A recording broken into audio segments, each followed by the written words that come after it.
হীরা অরণ্যার ঘাটি যোগেশ্বর কলিদার ঘাটি सोलोंथाइ गैयैनि थाखाय गोबाङानो आयेनफोरखौ मिन्थिया उन्दै बैसोआव हाबा लानायखौ पुलिसा हमनाया गोरोन्थि जादों जेराव गोबां रायजो राजाफ्रा सोलोंथाइ गैयैनि थाखाय आयेनफोरखौ मिन्थिया 17 बोसोर सरकारा मेगन खोबथेना जिरायनानै दं बै समावनो मानो हमनाय जायाखैमोन जोंनि आसामा दाबो गोबां उनफिननाय गोबां सोलोंथाइ गैस्लाबैनि थाखाय बेफोर आयेनखौ मिन्थिया जेराव उन्दै बैसोआव हाबा लानायखौ होबथानाय आयेन 2006 मायथाइयावनो दानाय जादोंमोन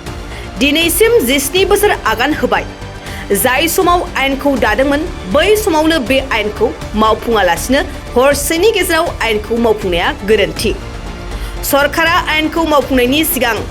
गामि गामि थांनानै रायजो राजानि सिगाङाव फोसावग्रोनांगौमोन आयेनखौ जाय दिननिफ्राय दादों बै समनिफ्रायनो हमनानै होनांगौ 2 फेब्रुवारिनिफ्रायसो आयेनखौ फोसावदों आरो 4 खालार खालि जा दिननिफ्राय फोसावदों बै दिननिफ्रायनो जाय उन्दै बैसोआव हाबा जादों बिसोरखौ हमनांगौ नाथाय 2 खालारनि सिगां 2 बोसोर सिगां 3 बोसोर सिगाङावनो 18 बोसोर बैसोनि सिगाङाव उन्दै बैसोआवनो हाबा लानानै गथ' गथाय खांनानै गोजोन नखर खुंबोगासिनो दं बैसोरनि संसारखौ गिबि मन्त्रि डक्टर हिमन्त बिश्व शर्माया अर फोजोंनानै होगासिनो दं सुप्रीम कोर्ट आरो हाई कोर्टनि मदद लुबैदों जायनि थाखाय थाबैनो आयेननिफ्राय रेहाय मोननांगौ जाखिनि सुबुंफोरखौ हमदों बिसोरनि नखरनिफ्राय आयेन बेरेखा हाबा खालामनायनि थाखाय हिन्जावसानि नखरनिफ्राय अजद दिन्थिनायनि केस थांग्रोनांगोन 23 नं दिहिरा बियाबनि अहपा गुदि फरायसालिनि लांगोनायाव तृणमूल कंग्रेसनि मावथिफोरनि जथुम्माजों लोगोसे जयनिं हाबाफारियाव गाहाय आलासि महरै बाहागो लानानै आसाम रायजो तृणमूल कंग्रेसनि आफादगिरि रिपुन बराया बुंथियो আজি বাক্সা জিলাৰ এই অহুপা গাঁৱত আজি আমাৰ তৃণমূলৰ এখন সমাৱেশ হ'ল আৰু বাক্সা জিলা তৃণমূল কমিটিয়ে এইখন আহ্বান কৰিছে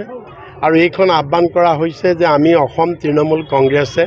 সমগ্ৰ অসমতে তৃণমূল কংগ্ৰেছক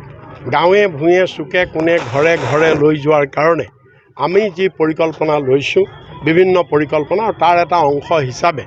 এনেকুৱা জনসভা আমি আয়োজন কৰিছোঁ বিভিন্ন ঠাইত যোৱাকালিও বৰপেটাৰ দক্ষিণ ধুবুনী চৰত মিটিং হৈছে অতি দুৰ্গম ঠাইত গতিকে বিভিন্ন ঠাইত আমাৰ এই সভা সমিতি হৈছে আৰু ৰাইজে আপোনালোকে আজি দেখিলে যে ইয়াত এই BTRত ইয়াত য'ত BPFৰ ঘাটি য'ত UPPLৰ ঘাটি এই ঘাটিটো আজি ৰাইজে কেনেধৰণে ওলাই আহি তৃণমূলক আঁকোৱালি লৈছে আপোনালোকে দেখিছে ৰাইজক এতিয়া বিকল্প লাগে নতুন বিকল্প লাগে ৰাইজে Congress BPF UPPL AIUDF AGP BJP সব দলৰ প্ৰতি ৰাইজ ফেডাপ হৈছে কোনো দলৰ প্ৰতি ৰাইজৰ আস্থা নাইকিয়া ৰাইজক এতিয়া লাগে নতুন বিকল্প আৰু সেই নতুন বিকল্প হৈছে তৃণমূল কংগ্ৰেছ কথাটো হৈছে আইনখনৰ ইয়াত অপপ্ৰয়োগ হৈছে আইনখন সঠিকভাৱে প্ৰয়োগ কৰা নাইকিয়া কাৰণ প্ৰথম কথা 2006 চনত গ্ৰহণ কৰা আইন আজি হঠাৎ এক ৰাতিৰ ভিতৰততো এইখন আইন অহা নাই 6 চনত আহিলে আজি 17 বছৰ হ'ল তে 17 বছৰ চৰকাৰে চকু মুদি বহি আছে যদি বাল্য বিবাহ হৈছিল তেতিয়া চৰকাৰে ধৰা নাছিল কিয় আৰু আমাৰ অসমখন এতিয়াও বহুত পিছপৰা আৰু আমাৰ বহুত এতিয়াও নিৰক্ষৰ গতিকে ইয়াত শিক্ষা দীক্ষাৰ অভাৱৰ কাৰণে বহুতে আইনখনৰ বিষয়ে নাজানে গতিকে প্ৰথমতে আইনখনৰ চৰকাৰে সজাগতা সৃষ্টি কৰিব লাগিছিলে গাঁৱে গাঁৱে চৰকাৰে সজাগতা সৃষ্টি কৰিব লাগিছিলে সজাগতা সৃষ্টি কৰা নাই আৰু আইনখনত হৈছে যোনে যিদিনৰ পৰা আইন কাৰ্যকৰী কৰে সেই দিনৰ পৰা ধৰিব লাগে আজিৰ পৰা ফেব্ৰুৱাৰী 2 তাৰিখৰ পৰা চৰকাৰে আইন কাৰ্যকৰী কৰিছে গতিকে ফেব্ৰুৱাৰী 2 তাৰিখে 3 তাৰিখে 4 তাৰিখে বা 2 তাৰিখৰ পিছত যিবিলাকে বাল্য বিবাহ কৰিব তেওঁলোকক ধৰা কিন্তু ফেব্ৰুৱাৰী 2 তাৰিখৰ আগত 3 বছৰৰ আগত 4 বছৰৰ আগত 5 বছৰৰ আগত যদি কোনোবা ছোৱালী বাল্যভাৱে বিবাহ হৈছিল বাল্য মানে 18 বছৰৰ তলত যদি কোনোবা ছোৱালী বিবাহ হৈছিল 10 বছৰ 11 বছৰটো বিয়া নহয় হৈছে যদি 18 বছৰৰ তলত হৈছে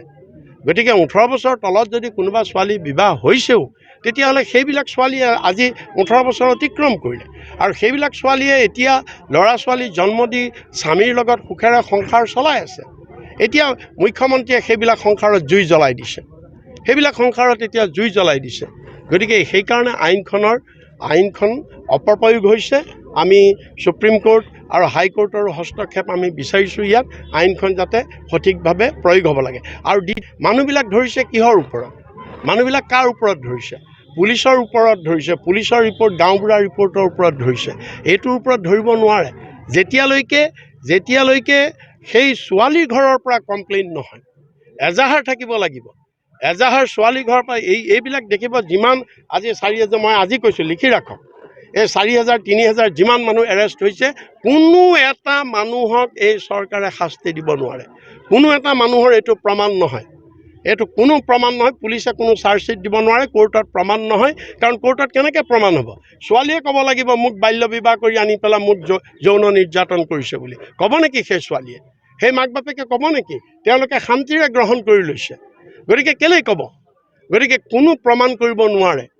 কোনো প্ৰমাণ নহয় গতিকে অযথা ইয়াত আদালতৰ সময় খৰচ মানুহৰ হাৰাশাস্তি মানুহৰ টকা পইচা খৰচ তাৰ বাহিৰে আন একো নহয় আৰু মুখ্যমন্ত্ৰীয়ে কেৱল চমক সৃষ্টি কৰিবৰ কাৰণে এইবিলাক কৰিছে আৰু আইন সকলোৰে বাবে সমান আইনত কোনো বাছ বিচাৰ নাই কিন্তু এই আইনখন একপক্ষীয়ভাৱে এক বিশেষ সম্প্ৰদায়ৰ ওপৰত এই আইনখন প্ৰয়োগ কৰা দেখা গৈছে আইন সকলোৰে কাৰণে সমান সকলোকে আইনে সমানভাৱে চাব লাগে গতিকে আমি সেইকাৰণে এই কথাবিলাক আমি দৃঢ়ভাৱে প্ৰতিবাদ কৰিছোঁ আৰু সেইকাৰণে আমি হাইকোৰ্ট আৰু সুপ্ৰিম কোৰ্টৰ আমি হস্তক্ষেপ বিচাৰিছোঁ জনসংখ্যা বিস্ফোৰণৰ মূল কাৰণটোতো হৈছে শিক্ষা আৰু অৰ্থনৈতিক অনগ্ৰসৰতা বাল্য বিবাহ কেতিয়াও নপৰে বাল্য বিবাহ আপুনি কওক আমাৰ ইয়াত হাজাৰ হাজাৰ চবেই বাল্য বিবাহ কৰে নেকি কওকচোন চবেইতো বাল্য বিবাহ নহয় ক'ৰবাত দুই এটা হয় ক'ৰবাত দুই এটা অভাৱত পৰি হয়তো 18 বছৰ তলত 17 বছৰ 16 বছৰীয়া ছোৱালীক ক'ৰবাত বিয়া দিয়ে আৰু সেইটো অজ্ঞাতে নজনাৰ বাবে হৈছে মাক বাপেকে নাজানে যে 16 বছৰত বিয়া দিব নাপায় এই কথাটো নাজানে 14-15 বছৰত বিয়া দিব নাপায় এই কথাটো নাজানে নজনাৰ ফলত সেইটো হৈছে গতিকে তেনেকুৱা বিবাহ খুব কম হৈছে ক'ৰবাত দুই এটা হয় গতিকে বাল্য বিবাহৰ কাৰণে জনবিস্ফোৰণ নাই হোৱা জনবিস্ফোৰণ হৈছে আমাৰ শিক্ষাৰ অনগ্ৰসৰতাৰ কাৰণে আমি জন্ম নিয়ন্ত্ৰণ পৰিয়াল পৰিকল্পনা কেনেকৈ কৰিব লাগে আমি নাজানো শিক্ষা দীক্ষা নোহোৱাৰ কাৰণে হৈছে যেতিয়াই শিক্ষাৰ সম্প্ৰসাৰণ হ'ব আৰু অৰ্থনৈতিকভাৱে মানুহ উন্নয়ন হ'ব তেতিয়াই জনসংখ্যা কমি যাব আমি লোকসভাৰ কাৰণে সম্পূৰ্ণভাৱে আমি প্ৰস্তুত আমি অসমত নিজাববীয়াকৈ আমি আজিৰ তাৰিখত লোকসভা নিৰ্বাচনত নিজাববীয়াকৈ আমি প্ৰতিদ্বন্দ্বিতা কৰিবৰ কাৰণে আমি সম্পূৰ্ণ প্ৰস্তুত কিন্তু